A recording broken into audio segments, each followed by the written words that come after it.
Beware Article 5, Part 1 of 4, an FOAVC rebuttal. We at FOAVC offer this rebuttal to this John Birch Society propaganda video. Unlike JBS, our statements are verifiable fact. Let's begin with Mark Bork. FOAVC contacted Mr. Bork as to his support of this propaganda piece. We said, quote, "We believe the video you appeared in is inaccurate. Now, as public record proves this means you have publicly told falsehoods. This video was produced by the John Birch Society. Did you do the video voluntarily and thus believe what you stated, or were you paid by the Society to film the video and did not necessarily share the views you expressed?" Mr. Bork responded, "They hired me to read their script on camera. I do not necessarily share the views of the John Birch Society. Producing for the love of it. Mark Bork." So, the paid spokesman for this John Birch Society propaganda film doesn't even believe it himself. Now let's get into the specific lies. First up, Mark Stubbs. America has come dangerously close to requiring Congress to call a convention for proposing amendments to the Constitution. Wrong. Well, if Johnny Birch is going to tell a lie, he might as well start with a whopper. Fact. All 50 states have applied over 650 times for an Article 5 convention.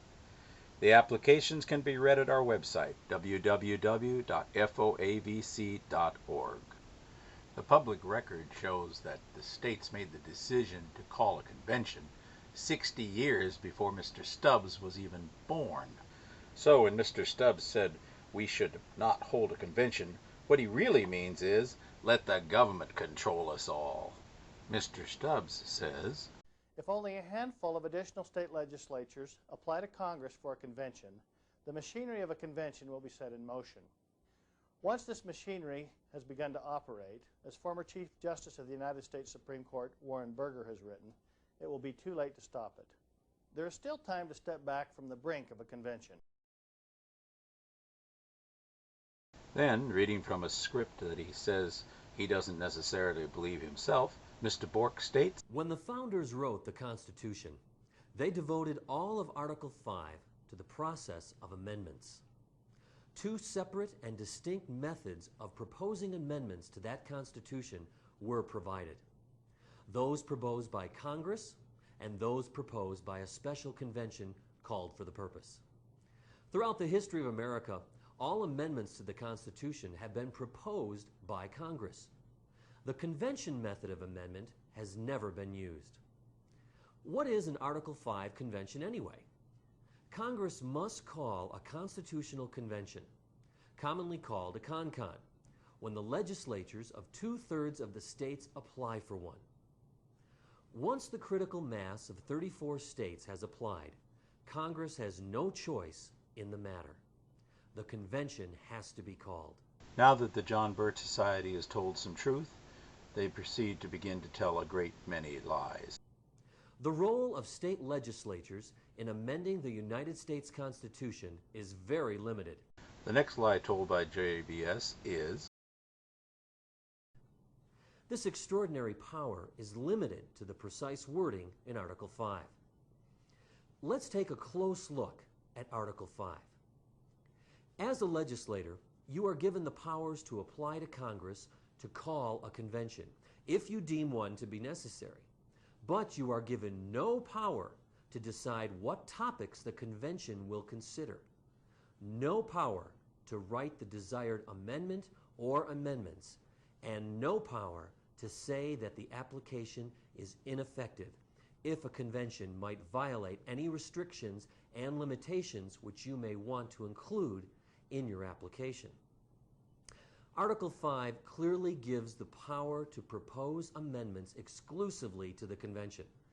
This is explicit in the wording of the article. having told the lie that state legislatures are powerless in the Article 5 convention process, when in fact they are not. The John Birch propagandists now lie about mythic congressional power. Step 2. Congress calls the convention while deciding other details, such as where the convention may meet, how delegates are to be paid, and how much, how many delegates there will be, and how they are chosen. Note that nothing in the Constitution requires nor guarantees that delegates to a con will be elected by the people. Congress is given a free hand to determine the method of selecting these delegates. Congress itself could choose to make the appointment of delegates.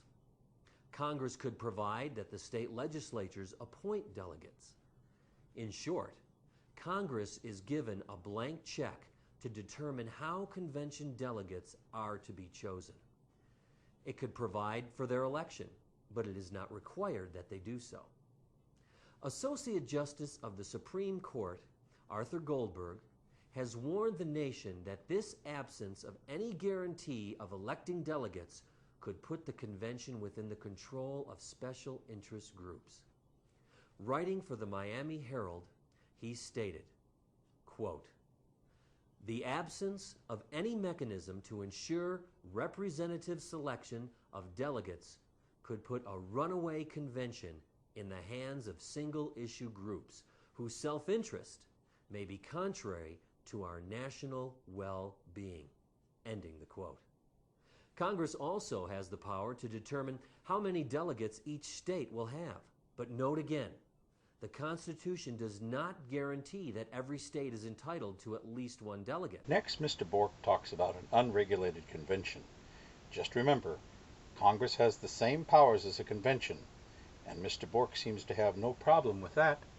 Maybe because there's no problem. Step 3. The call is for a convention for proposing amendments to the Constitution. This language clearly states that only the convention is authorized to determine how many amendments will be proposed and what subjects will be addressed in those amendments. During the first 100 years of the Republic, applications for a convention did not try to tell the convention which amendments to propose. That is, they were general calls for a convention. These early applications left the determination of the content of the amendments to the convention which would propose them. In these early years, state legislators knew and respected the fact that only the convention could decide what amendments would say. As time passed, the state legislators of America lost sight of the clear language of the Constitution. Later, they attempted to dictate to a convention what amendments it could propose. They did this by stating in their applications that they sought only a limited convention with authority to propose an amendment on a single subject. By issuing single-issue applications, legislatures sought to turn an Article 5 convention into a rubber-stamp body, a body which could do only what the applications allowed. These unenforceable limitations defied the intended purpose of the convention, which was to deliberate and decide what amendments, if any, it would propose. The wording of Article 5 even authorizes a convention to meet and decide that it will propose no amendments whatever and simply adjourn, if that is what the delegates want. Or if the delegates decide that some changes in the Constitution are in order, they and only they are empowered to determine the number and content of the amendments. This is a far cry from the crippled convention which would be created if state legislatures could dictate to the convention what it must do. What happens if a legislature does include in its application limitations which try to force a convention to consider only one or a few subjects? This has happened routinely in our more recent history. The most recent movement for a con has been dressed up as a movement to require Congress to call a convention for the limited purpose of proposing an amendment requiring a balanced federal budget. Other applications have sought a convention only to propose amendments to ban flag burning, to ban abortion, to establish term limits, to let states decide the apportionment of their legislative districts, and many other topics. The topics to which a convention is to be limited are always designed to be appealing.